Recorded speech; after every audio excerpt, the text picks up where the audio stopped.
ಪೂಜಾ ಕಾರ್ಯಕ್ರಮವನ್ನು ನೆರವೇರಿಸಿ ವಿಶ್ವವಿಖ್ಯಾತ ನಾಡಹಬ್ಬ ದಸರಾ ಕಾರ್ಯಕ್ರಮ ಇಂದು ಚಾಮುಂಡೇಶ್ವರಿಯ ಸನ್ನಿಧಿಯಲ್ಲಿ ಪ್ರಾರಂಭ ಆಗಿದೆ. ಬೆಂಗಳೂರಿನಲ್ಲಿ ಹೈಪವರ್ ಕಮಿಟಿ ಅಧ್ಯಕ್ಷತೆಯನ್ನು ವಹಿಸಿರ್ತಕ್ಕಂಥ ಮುಖ್ಯಮಂತ್ರಿಗಳಿಗೆ ಈ ಬಾರಿ ನಾಡಹಬ್ಬ ದಸರಾವನ್ನು ಯಾರು ಉದ್ಘಾಟನೆ ಮಾಡಬೇಕು ಅಂತೇಳಿ ರಾಜ್ಯದಾದ್ಯಂತ ಸೇರಿದ್ದ ನಾವೆಲ್ಲರೂ ಕೂಡ ಅವರಿಗೆ ಅಧಿಕಾರವನ್ನು ಕೊಟ್ಟಿದ್ವಿ. ಅವರು ಸರಿಯಾದ ಯೋಚನೆಯನ್ನು ಮಾಡಿ ಹಂಪ ನಾಗರಾಜಯ್ಯನವರು ಹಿರಿಯ ಸಾಹಿತಿಗಳು, ಯಾವುದೇ ಒಂದು ಕಾಂಟ್ರವರ್ಸಿ ಇಲ್ಲದೆ ಅಂಥವರ ಕೈಯಿಂದ ಈ ನಾಡ ದೇವತೆ ಚಾಮುಂಡೇಶ್ವರಿ ಸನ್ನಿಧಿಯಲ್ಲಿ ಉದ್ಘಾಟನೆ ಮಾಡಬೇಕು ಅಂತೇಳಿ ಮಾಡಿಸಿದ್ದಾರೆ. ಹಂಪ ನಾಗರಾಜಯ್ಯನವರು ಹಂಪ ನಾಗರಾಜ್ ಅವರನ್ನು ಕೂಡ ಈ ಸಂದರ್ಭದಲ್ಲಿ ನೆನೆಸಿದ್ದಾರೆ. ದಂಪತಿಗಳು ಇರುವರು ಕೂಡ ದೊಡ್ಡ ಸಾಹಿತಿಗಳು, ಕನ್ನಡ ನಾಡಿಗೆ ಸಂದೇಶವನ್ನು ಕೊಟ್ಟಂಥವರು. ಹಂಪ ನಾಗರಾಜಯ್ಯನವರಿಗೆ ಚಾಮುಂಡೇಶ್ವರಿ ಆಶೀರ್ವಾದದಿಂದ 100 ವರ್ಷ ಆಯಸ್ಸು ಆರೋಗ್ಯವನ್ನು ಕೊಡಲಿ, ಒಳ್ಳೆಯ ಸಂದೇಶವನ್ನು ಕೊಟ್ಟಿದ್ದಾರೆ. ಅವರು ಇನ್ನೂ 100 ವರ್ಷ ಕನ್ನಡ ಭಾಷೆಗೆ, ಕನ್ನಡ ನಾಡಿಗೆ ಅವರ ಸೇವೆ ಮುಂದುವರಿಲಿ ಅಂತೇಳಿ ಸಂದರ್ಭದಲ್ಲಿ ಹೇಳ್ತಾ, ತಮಗೆಲ್ಲರಿಗೂ ಕೂಡ ತಾಯಿ ಚಾಮುಂಡೇಶ್ವರಿ ಇವತ್ತೇನು ಸಿದ್ದರಾಮಯ್ಯನವರು ಚಾಮುಂಡೇಶ್ವರಿಯ ಕ್ಷೇತ್ರ, ಚಾಮುಂಡೇಶ್ವರಿಯ ವರಪುತ್ರರು ಕೂಡ ಹೌದು ಸಿದ್ದರಾಮಯ್ಯನವರು. 1983ರಲ್ಲಿ ಚಾಮುಂಡೇಶ್ವರಿಯ ಕ್ಷೇತ್ರದಿಂದ ರಾಜಕೀಯವನ್ನ ವಿಧಾನಸಭೆಯನ್ನ ಏನು ಪ್ರವೇಶ ಮಾಡಿದ್ರು, ಅಂದಿನಿಂದ ಇಂದಿನವರೆಗೆ ತಾಯಿ ಆಶೀರ್ವಾದದಿಂದ ಕನ್ನಡ ಕಾವಲು ಸಮಿತಿಯಿಂದ ಹಿಡಿದು ಮಂತ್ರಿಗಳಾಗಿ, 2 ಬಾರಿ ಉಪಮುಖ್ಯಮಂತ್ರಿಗಳಾಗಿ, 15 ಬಾರಿ ಬಜೆಟ್ ಅನ್ನು ಮಂಡಿಸಿ, 2 ಬಾರಿ ವಿರೋಧ ಪಕ್ಷದ ನಾಯಕರಾಗಿ, 2 ಬಾರಿ ಮುಖ್ಯಮಂತ್ರಿಗಳಾಗಿದ್ದಾರೆ ಅಂತ ಹೇಳಿದ್ರೆ ಚಾಮುಂಡೇಶ್ವರಿ ಆಶೀರ್ವಾದ, ರಾಜ್ಯದ ಜನರ ಆಶೀರ್ವಾದದಿಂದ ಅವರಿಗೆ ತಾಯಿ ಯಾವಾಗಲೂ ಕೂಡ ಎಂಥದೇ ಸಂದರ್ಭ ಬಂದಾಗಲೂ ಕೂಡ ಅವರು ಅದರಿಂದ ಇನ್ನೂ ಹೆಚ್ಚಿನ ಶಕ್ತಿ ಅವರಿಗೆ ಬಂದಿದೆ. ತಾಯಿ ಚಾಮುಂಡೇಶ್ವರಿಯ ಕ್ಷೇತ್ರದಲ್ಲಿ ಉಪಚುನಾವಣೆಯಲ್ಲಿ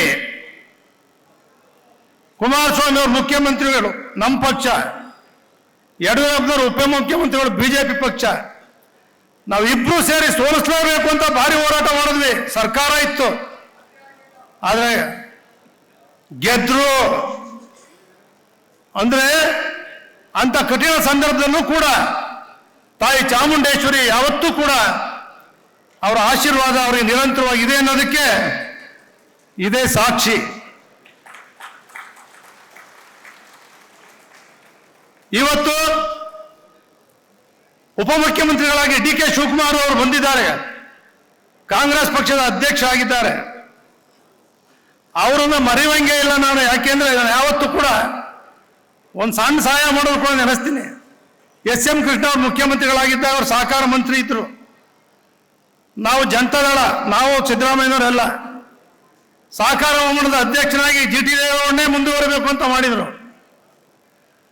ಅಷ್ಟೇ ಅಲ್ಲ, ಸಿದ್ದರಾಮಯ್ಯ ಎಸ್.ಎಂ. ಕೃಷ್ಣ ಅವ್ರ ಜೊತೆ ಯಾವ ರೀತಿ ಮುಖ್ಯಮಂತ್ರಿಗಳಲ್ಲಿ ಹೋರಾಟ ಮಾಡಿದ್ರು, ಸಿದ್ದರಾಮಯ್ಯನವರ ಜೊತೆಯಲ್ಲಿ ಜೋಡೆತ್ತಾಗಿ ಕಾಂಗ್ರೆಸ್ ಅಲ್ಲಿ 136 ಸ್ಥಾನವನ್ನು ಗೆಲ್ಲಿಸಲಿಕ್ಕೆ ಡಿ.ಕೆ. ಶಿವಕುಮಾರ್ ಅವರು ಕೂಡ ಒಂದು ಹೋರಾಟವನ್ನು ಕೊಟ್ಟಿರ್ತಕ್ಕಂಥದ್ದು ಕೂಡ ಒಂದು ದಾಖಲೆ.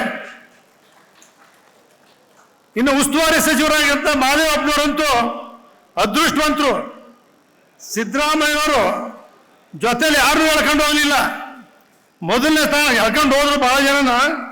ಆದ್ರೂ ಮಾದೇವಪ್ಪನಿಗಂತೂ ಆರೋಗ್ಯ ಮಂತ್ರಿ, ಗ್ರಾಮೀಣ ಮಂತ್ರಿ, PWD ಮಂತ್ರಿ, ಸಮಾಜ ಕಲ್ಯಾಣ ಮಂತ್ರಿ, ಒಬ್ಬ ದಲಿತ ನಾಯಕನನ್ನ ರಾಜ್ಯ ಮಟ್ಟಕ್ಕೆ ಜೊತೆಯಲ್ಲಿ ಕೊಂಡೊಯ್ದಂಥದ್ದು ಸನ್ಮಾನ್ಯ ಸಿದ್ದರಾಮಯ್ಯನವರು. ಇವತ್ತು ಉಸ್ತುವಾರಿ ಸಚಿವರಾಗಿದ್ದಾರೆ. ಬಹಳ ಕಾರ್ಯಕ್ರಮಗಳನ್ನು ಜಿಲ್ಲಾಧಿಕಾರಿಗಳು ಅವರೆಲ್ಲ ಅಧಿಕಾರಿಗಳ ನೇತೃತ್ವದಲ್ಲಿ ಆಯೋಜನೆ ಮಾಡಿದ್ದಾರೆ. ಅದು ನಾಡ ಕುಸ್ತಿ ದಸರಾ ಇರ್ಬೋದು, ಫಲಪುಷ್ಪ ದರ್ಶನ ಇರ್ಬೋದು, ಚಲನಚಿತ್ರೋತ್ಸವ ಇರ್ಬೋದು, ಯುವ ದಸರಾ ಇರ್ಬೋದು, ಯುವ ಸಂಭ್ರಮ ಆಯಿತು. ಲಕ್ಷ ಲಕ್ಷ ಜನ ಸೇರ್ತಾ ಇದ್ದಾರೆ. ಕಾರ್ಯಕ್ರಮಗಳು ಅದ್ಭುತವಾಗಿ ನಡೀತಾ ಇದೆ. 9 ದಿನಗಳ ಕಾಲ ಮೈಸೂರು ನಗರ ವಿಜೃಂಭಿಸ್ತದೆ. ಮುಖ್ಯಮಂತ್ರಿಗಳು ಹೇಳಿದ್ರು, ಅಲ್ಲೆಲ್ಲ ಕೇಳಿದ್ವಿ, ಸರ್ ಲೈಟ್ ಮಾತ್ರ ಸ್ವಲ್ಪ ದಸರಾ ಮುಂದುವರಿಬೇಕು, ಲೈಟ್ ನೋಡಿಕೆ ಬೇರೆ ಬೇರೆ ಭಾಗದಿಂದ ಕೂಡ ಬರ್ತಾರೆ ಅಂತ ಹೇಳಿದಾಗ, ಅದು ಮುಗಿದ ಮೇಲೂ ಕೂಡ ಮೈಸೂರು ನಗರದಲ್ಲಿ ವಿದ್ಯುತ್ ಶಕ್ತಿ ಲೈಟ್ಗಳು ವಿಜೃಂಭಿಸಬೇಕು ಅಂತ ಆದೇಶವನ್ನು ಕೂಡ ಕೊಟ್ಟಿದ್ದಾರೆ. 21 ದಿನಗಳ ಕಾಲ ಆ ರೀತಿ ಯಶಸ್ವಿಯಾಗಿ ಮಾಡ್ತಾ ಇದ್ದಾರೆ. ಆದರೆ ಇವತ್ತಿನ್ನೂ ಸ್ವಲ್ಪ ಶಕ್ತಿ ಮೀರಿ ಮಾಡಬೇಕಾಗಿತ್ತು, ಇವತ್ತು ಸ್ವಲ್ಪ ಕಡಿಮೆ ಆಗಿದೆ. ಅದೇ ರೀತಿ ಅವ್ರ ಜೊತೆ ಕನ್ನಡ ಕಲ್ಚರ್ ಮಿನಿಸ್ಟರ್ ಶಿವರಾಜ್ ತಂಗಡಿ ಅವರು ಕೂಡ ಬಂದಿದ್ದಾರೆ. ಅವರು ಪ್ರೋತ್ಸಾಹ ಕೊಡ್ತಾ ಇದ್ದಾರೆ. ಹಿರಿಯರಾದಂಥ KH ಮುನಿಯಪ್ಪನವರು ಬಂದಿದ್ದಾರೆ. ನಮ್ಮ HK ಪಾಟೀಲ್ರು ಬಂದಿದ್ದಾರೆ. ಅದರಲ್ಲೂ HK ಪಾಟೀಲ್ರು ಕಾನೂನು ಜೊತೆಗೆ ಪ್ರವಾಸೋದ್ಯಮ ಖಾತೆ ಸಚಿವರು ಇದ್ದಾರೆ.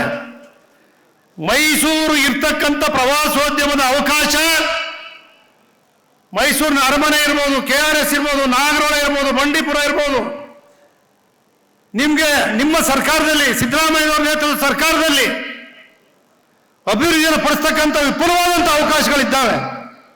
ಅವರು ಆಗಲೇ ಅಧ್ಯಯನವನ್ನು ಕೂಡ ಮಾಡಿದ್ದಾರೆ. ಅದನ್ನು ಮಾಡಬೇಕು ಅಂತೇಳಿ ಮನವಿಯನ್ನು ಕೂಡ ಮಾಡ್ತೇನೆ. ನಮ್ಮ ಪ್ರಿಯಪಟ್ಟಣದ ಕ್ಷೇತ್ರದ ಶಾಸಕರಾಗಿ, ಮಂತ್ರಿಗಳಾಗಿ ಚಾಮರಾಜನಗರ ಜಿಲ್ಲಾ ಉಸ್ತುವಾರಿ ಸಚಿವರಾದಂಥ ಸನ್ಮಿತ ವೆಂಕಟೇಶ್ ಅವರು ಕೂಡ ಇದ್ದಾರೆ. ಎಲ್ಲರೂ ಮೊದಲಿಂದ ಕೂಡ ಸಿದ್ದರಾಮಯ್ಯ ಜೊತೆ ಜೋಡೆತ್ತುಗಳಾಗಿ ಜೊತೆಯಲ್ಲಿದ್ದಾರೆ. ವೇದಿಕೆ ಮೇಲೆ ತನ್ವೀರ್ ಸೇಠ್ ಸಮೇತ ಎಲ್ಲ ಹಿರಿಯ ಶಾಸಕರುಗಳು, ರಾಜ್ಯದ ಹಲವಾರು ನಿಗಮದ ಅಧ್ಯಕ್ಷರುಗಳು, ವಿಧಾನ ಪರಿಷತ್ ಸದಸ್ಯರುಗಳು, ಪ್ರಾಧಿಕಾರದ ಅಧ್ಯಕ್ಷರುಗಳು, ನಮ್ಮ ಜಿಲ್ಲೆಯ ಜಿಲ್ಲಾಧಿಕಾರಿಗಳು, ಅವ್ರ ಕಮಿಷನ್ ಇರ್ಬೋದು, IG ಇರ್ಬೋದು, CO ಇರ್ಬೋದು, ಇವರೆಲ್ಲರ ತಂಡವನ್ನು ಕಟ್ಕೊಂಡು ಯಶಸ್ವಿಯಾಗಿ ಜಿಲ್ಲಾಧಿಕಾರಿ ಉತ್ತಮವಾದಂಥ ಒಳ್ಳೆಯ ಅಧಿಕಾರಿ ಇದ್ದಾರೆ.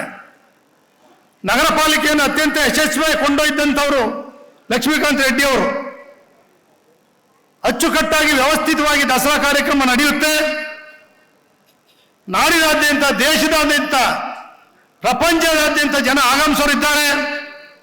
ಇದಕ್ಕೆಲ್ಲ ನಮ್ಮ ಪತ್ರಿಕಾ ಮಾಧ್ಯಮದ ಸ್ನೇಹಿತರು, ಮೀಡಿಯಾ ಈ ದಸರಾಕ್ಕೆ ಹೆಚ್ಚು ಒತ್ತನ್ನು ಕೊಡಬೇಕು ಅಂತೇಳಿ ಮನವಿ ಮಾಡ್ತೀನಿ. ಒಂದು ಕಡೆ ಮೀಡಿಯಾ ಮಾಧ್ಯಮ ಏನಿದೆ ಇವತ್ತು, ನಿಮಗೂ ಅರ್ಥ ಆಗ್ತದೆ, ನಮಗೂ ಅರ್ಥ ಆಗ್ತದೆ. ಯಾವುದನ್ನ ಹಿಂದಿಂದ ನೋಡಿಲ್ವೋ ಅದನ್ನ ಹಂಪನವ್ರು ಹೇಳಿದ್ರು, ಅದನ್ನ ನೋಡ್ತಕ್ಕಂಥದ್ದೇ ಆಗಿದೆ. ಯಾವ ಅತ್ಯಾಚಾರವೋ, ಯಾವ ಕೊಲೆನೋ, ಯಾವುದೋ ಒಂದು ವಿಷಯನೋ ನೋಡಿ ರಾಜಕಾರಣಿಗಳು ಯಾವತ್ತು ಮೈನ್ಸು ರಿಯಲ್ ಎಸ್ಟೇಟ್ ಪ್ರವೇಶ ಮಾಡ್ತೋ ಆ ದಾಳಿನೂ ಸಿದ್ದರಾಮಯ್ಯ ಉಳಿದವರಿಂದ ಒಂದು ದೊಡ್ಡ ಆಶ್ಚರ್ಯ. ಸಿದ್ದರಾಮಯ್ಯನವ್ರ ಬಗ್ಗೆ ನನಗೆ ಗೊತ್ತಿರೋದ್ರಿಂದ ಮಾತಾಡ್ತೀನಿ. ಚಾಮುಂಡೇಶ್ವರಿ ಸನ್ನಿಧಿಯಲ್ಲಿ ಕುಟುಂಬ ನೋಡಿದವರಲ್ಲ, ಮಗನು ನೋಡಿದವರಲ್ಲ, ಗೆಳತಿನೂ ನೋಡಿದವರಲ್ಲ. ನಮಗೆ ಗೊತ್ತಿದೆ ಚೆನ್ನಾಗಿ. ಈಗ ವಯಸ್ಸಾದ್ಮೇಲೆ ಏನೋ ಪ್ರೀತಿ ಬಂದಿದೆಯೋ ಗೊತ್ತಿಲ್ಲ ನನಗೆ.